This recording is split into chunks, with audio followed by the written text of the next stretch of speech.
My name's Ruth Killoran and I'm a local full-time stone carver and painter. I thought the best thing to do was to first talk about how I came to be an artist in New Zealand.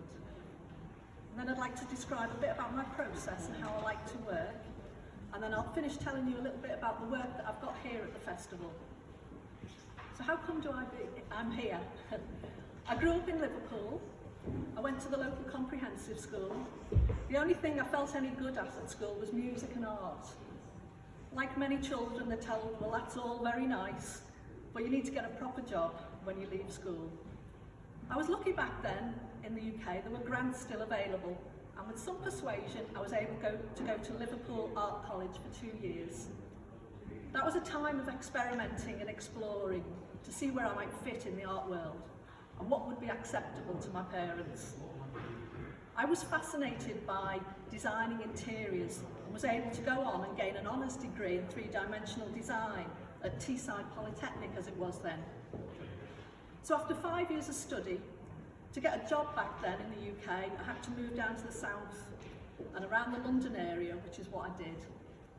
I started working in the exhibition and shop fitting industry and then had a career as a commercial interior designer, mainly working on large office interior projects, designing and project managing, and I loved working on the drawing board, and I think I was pretty good at it. Things all changed when CAD was introduced, computer-aided design, and I felt a disconnection. I lost all the passion for my job. I also had a horrendous daily commute of 2 hours each way. It's amazing what you can endure over time and how you get used to something. But I've become a bit of a robot and I'd really started hating my life. So in January 2002, me and my other half, Kevin, decided to travel the world and on the way round in New Zealand get married. Why not? We did this in Ohow Bay and Marlborough Sounds and it was absolutely fantastic. We carried on travelling and came back to the UK to carry on with our lives. The trouble was we'd seen and experienced New Zealand, which we'd absolutely loved. So we made the decision to emigrate. We sold up and moved to Auckland in January 2006. We had our son Jay then at 4 years old. We didn't have jobs, but Kev managed to get some work, contract work, not long after we arrived.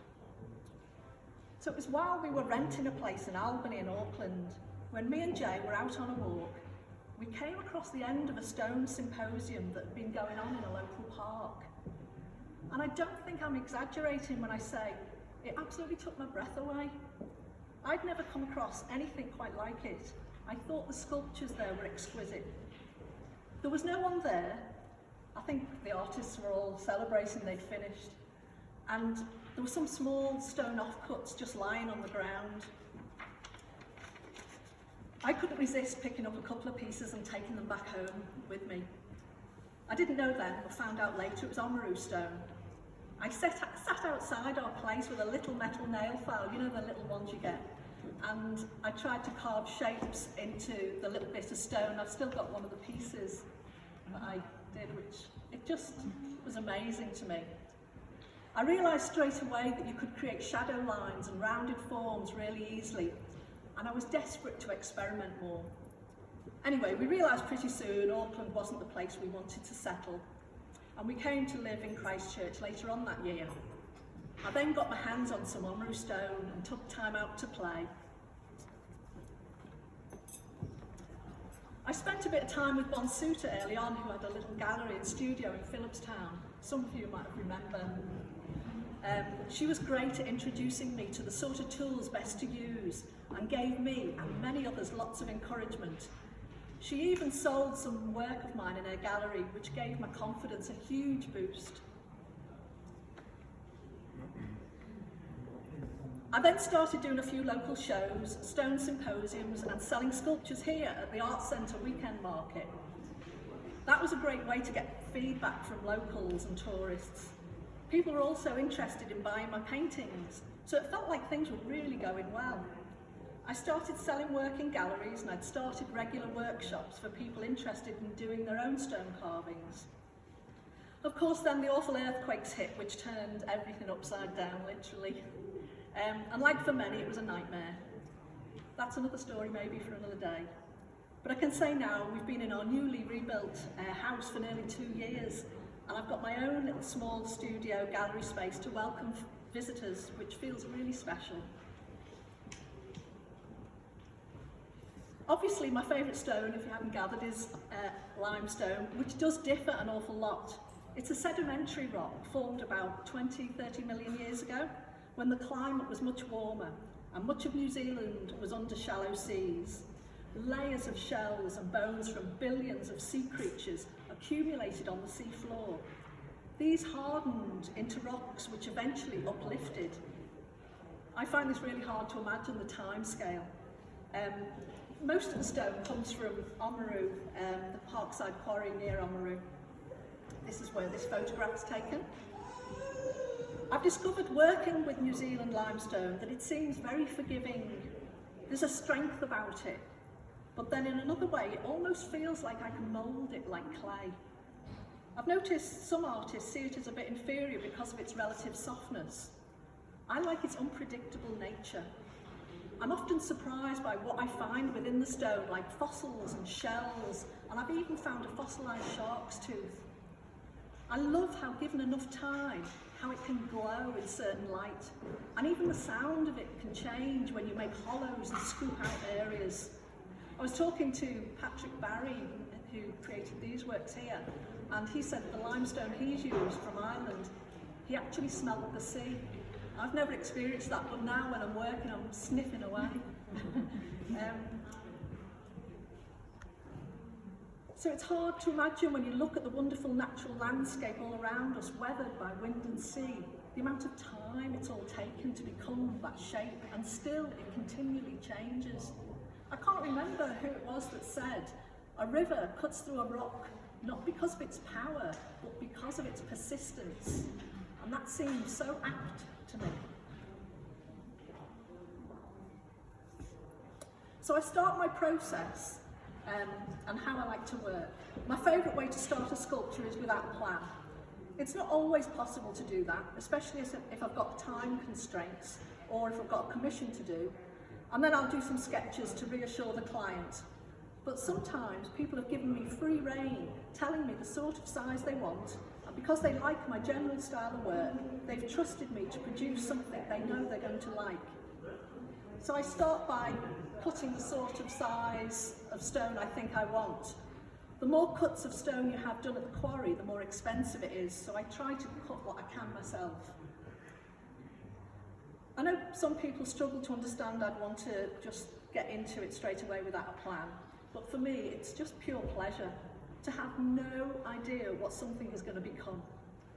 I may look at the stone I'm going to carve for a while before, noticing and feeling the textures, seeing if there's any soft spots, and looking at how it sparkles in the sun. Are there any noticeable crumbly areas that need removing? But honestly, until you start removing stone with a saw or chisel, it can be hard to know what's inside.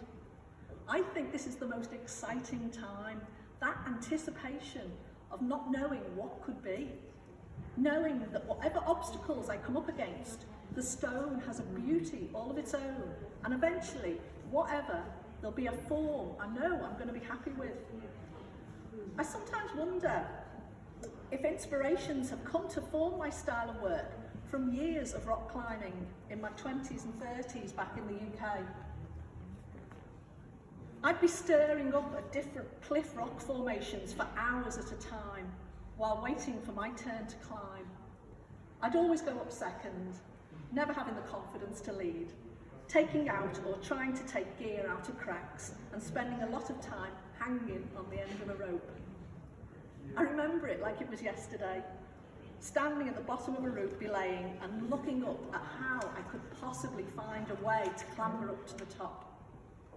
Where are the deepest cracks to get my hands in? Are there any edges I can pull myself up on? Are they sharp or rounded? Where are the hand and footholds? How the hell am I going to get up to the top? I think all those experiences have had some impact on my style of work, both sculpture and painting. So I'll loosen up my creative mind by drawing very loosely curved lines with a pencil or wax crayon on all sides of the stone. I'll look to see where I might like to go in deeper or where there might be high points. I'll usually mark them with a cross and just shade areas where I think I might want to go deeper. Sometimes I don't even do that. If I feel an urge just to go for it, it all depends on what mood I'm in and how confident I'm feeling. Any marks can be rubbed off easily with sandpaper anyway, but I'm usually impatient to start with, just to get me moving stone and chiselling along my drawn lines to give me a sense of where I might like to undercut or where I think I might like to chip in deeper. At this stage I'm thinking where I may go through to the other side to let the light through and looking at possible connection lines. It's all about light and shadow, letting my mind wander and following my instinct, thinking of it like a puzzle to be solved. I'll bring rasps in then to help me visualise lines, which then helps me make decisions as to which direction I think they want to flow. If I know there is an obvious area where I know I want to go through to the other side, I might pick up a power drill and leave it to fate where it might come out through the other side. It'll come out where it comes out and I'll deal with it. I'm constantly moving around the stone depending on its size. I might turn it over and come from the underneath. Once enough stone has been removed, obviously it's easier then to roll it over. Sometimes what I think of as the bottom of the sculpture doesn't stay the bottom. I love it when this happens because it means it's becoming totally three-dimensional. It's often at this stage where I'll take a break from it for a few days, maybe weeks, and then I'll come back to it with fresh eyes. And I'm always surprised after a break how obvious the puzzle seems and what I need to do to make it feel right to me. Or sometimes the area I was working on so hard to perfect then becomes the part I know I've got to remove. Madness. I usually have all sorts of work going on at the same time, both sculptures and paintings. And I know it can seem a bit erratic, but working this way makes me very happy. My process reminds me a little bit like when visiting a new town or city for the first time. I love the idea of wandering around and seeing what places I might discover or stumble across. Or like a car journey, instead of using the sat-nav, which might get you there quickly and direct, I might be missing all sorts of interesting things on the way. And I know it takes much longer working this way, but it's the process I enjoy more than the finishing. I definitely enjoy the not knowing. I like to work in the same way when I paint, letting it flow and waiting until I can see a way in.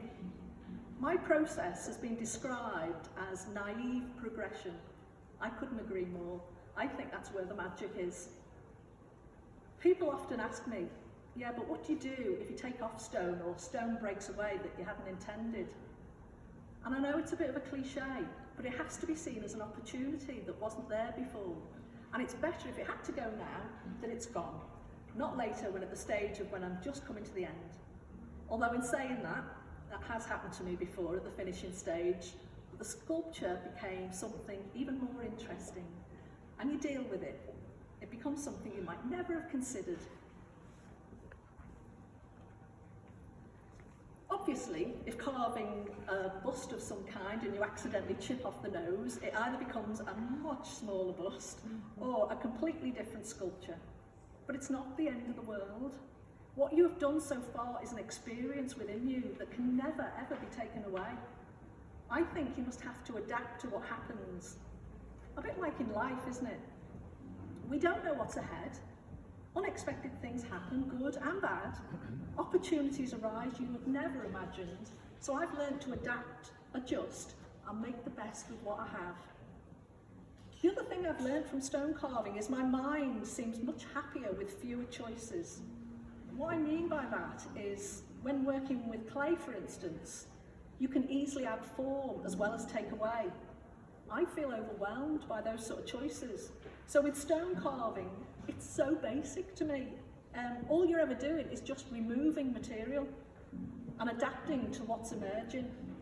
It does seem basic and simple, and that seems to bring me a sense of calm because there's so much less to consider. I've produced quite a bit of work over the years, but I think the sculpture I'm most proud of to date would be the one I named Forsaken. It was for the Ellerslie Garden Show quite a few years back now. And it was inspired by a friend's photograph, and this was of two climbers who modelled for him. It's sitting in the foyer of the Wynne Williams building just round the corner from here. Anyway, I come to a conclusion and stop work when I feel the form is visually balanced and from all angles, lines are as consistent as I can make them, and then I let it be. I'll usually use a compressor to blow away any loose dust, and then I'll coat the sculpture with a water-repellent sealant all over. This helps them look their best for longer, and they can be displayed outside. In the sun is best, and not directly in contact with the ground. They might need a bit of sanding back and resealing after about 4 or 5 years, depending on how exposed they've been to the elements. So getting on to the sculptures at the festival, I've got 6 in total, 3 outside and 3 in. What I was trying to do here, I wanted to show some of the beauty with the South Island limestone and how each sculpture can have a character all of its own. People often say to me that they feel compelled to touch my sculptures, so this led me to think about also being touched by emotions. Titles usually come in and out of my mind as I work, so I thought I would listen more to my internal chatter while working on each one, to see what emotion was loudest and what word came from that.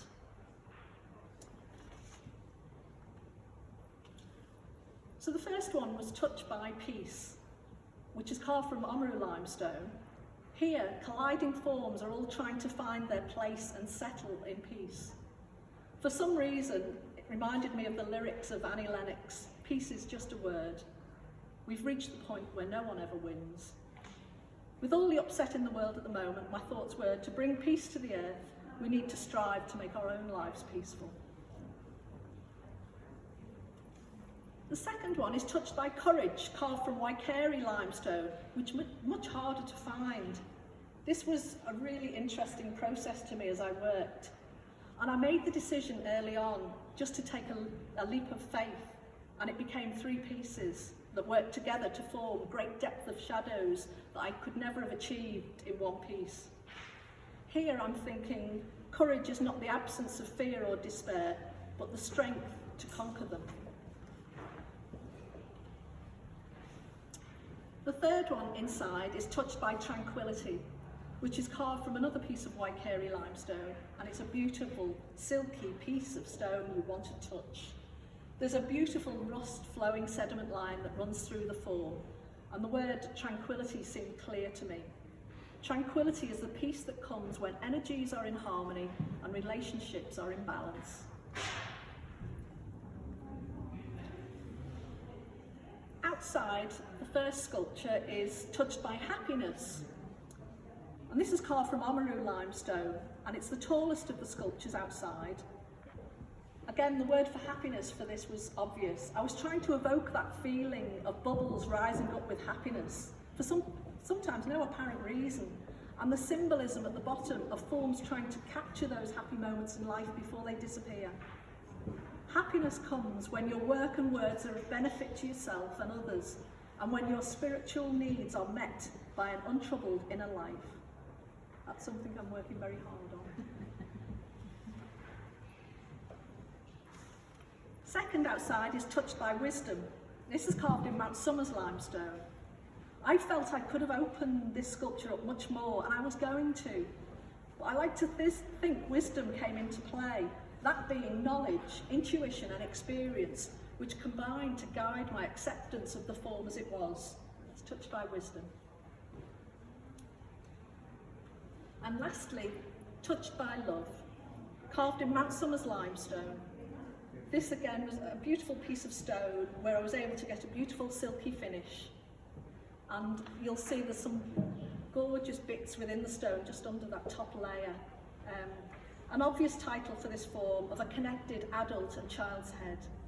Giving love breathes life into the heart and brings grace to the soul. So I hope I've been able to give you some insight into my work. I've got a website, just Google my name if you're interested in knowing more. And I'm really happy to answer any questions. Now or later I've got a demonstration at 2 o'clock. Thank you.